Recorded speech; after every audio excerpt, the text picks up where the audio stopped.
အားလုံးပဲမင်္ဂလာပါနော်ဒီနေ့ကတော့ဒီကျွန်တော်ညီမတွေကပူဇာလို့ပေါ့နော်ဒါစင်မောင်ဝဲကန်းကြီးကိုကျွန်တော်တို့ရောက်နေတာဖြစ်ပါတယ်ဒါ ERE မြစ်ကန်းကြီးပေါ့နော်စင်မောင်ဝဲတဲတောင်ရင်းမှာရောက်နေတာဖြစ်ပါတ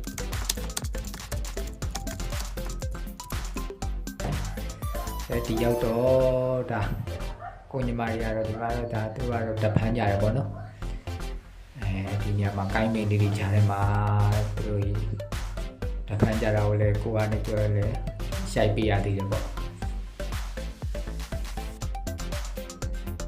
ဒါမင်းကလေးတွေဆိုတော့လည်းတည်တဲ့အတိုင်းပဲဒါစမဝဲမျိုးနားမှာရှိတယ်ဒါဒီတဲတောင်မင်းကြီးကတော့ဒါတော့ဒါအလျားအနံတော်တော်ကျယ်တယ်ပေါ့နော်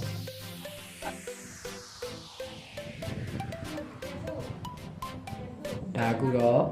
ဒီတဲတောင်မြအဆက်တီကိုကျွန်တော်တို့ကလမ်းလျှောက်သွားမှာဖြစ်ပါတယ်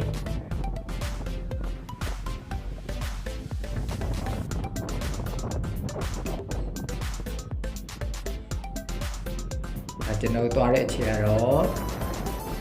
ညနေ9 နာရီကျော်လောက်ပေါ့နော်အဲ့လောက်သွားတာဖြစ်ပါတယ်နေရတော့နည်းနည်းမြင့်သေးတယ်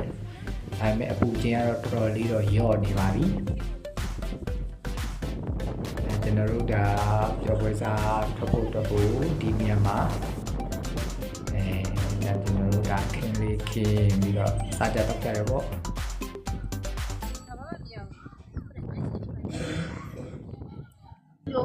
ဒီလိုရတော့ဓာတ်ဖန်းနေပေါ့လေ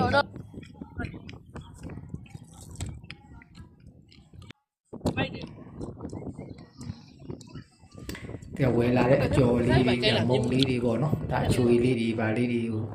ဒီနားမှာစားတယ်ပေါ့စားပြီးတော့ကျွန်တော်တို့လိုပဲတခြားအလိုပေါ့ပြောဝဲစားလာထွက်တဲ့လူပစ်နစ်လာထွက်တဲ့လူတွေလည်းရှိတယ်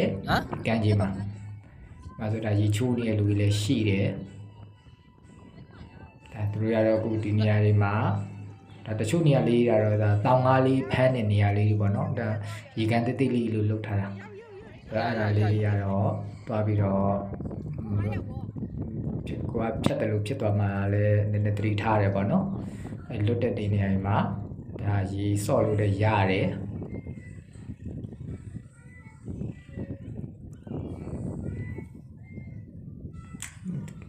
တောင်မြေဧရိယာတော့တော်တော်ကျယ်ပါတယ်ဒါဒီမှာဆိုဒါတခြားအဖွဲ့တွေလည်းတွေ့ရမှာဖြစ်ပါတယ်ဒါတချို့လည်းတချို့ဆိုရလူတွေနော်ဒါလက်ဖမ်းတဲ့လူတွေနဲ့အစသဖြင့်ပေါ့လီလည်းတော်တော်တိုက်ပါတယ်ဒီလေးတိုက်လို့ရှိရင်တော့ဒါသဲတွေပါတော့ကိုစားတဲ့တောက်တဲ့ထဲဝင်နေတာတော့ရှိရပါတော့ဒါကျန်တာတော့တော်တော်လေးလှတယ်တော်တော်လေးတာကိုကောင်းတဲ့အတွက်ငှက်တွေပါလေတဘာဝဒီအောင်ငှက်တွေပါလေတော်တော်များများရှိတယ်ဒါအခုကျွန်တော်တို့ညနေ6 ခွဲလောက်တဲ့အချိန်မှာဒါကျွန်တော်တို့လည်းဟောင်းစားပြုတ်ဖြစ်တဲ့အတွက်တော့ခက်စောစောလေးပဲပြန်လာခဲ့လိုက်ကြပါတယ်ဟုတ်တယ်ဆိုတော့ဒါကျွန်တော်တို့ကမှကြောက်ရတယ်ပေါ့နော်ဒါကတော့သူတို့ရိုက်ပေးခဲ့တဲ့ဓာတ်ပုံလေးတွေပါ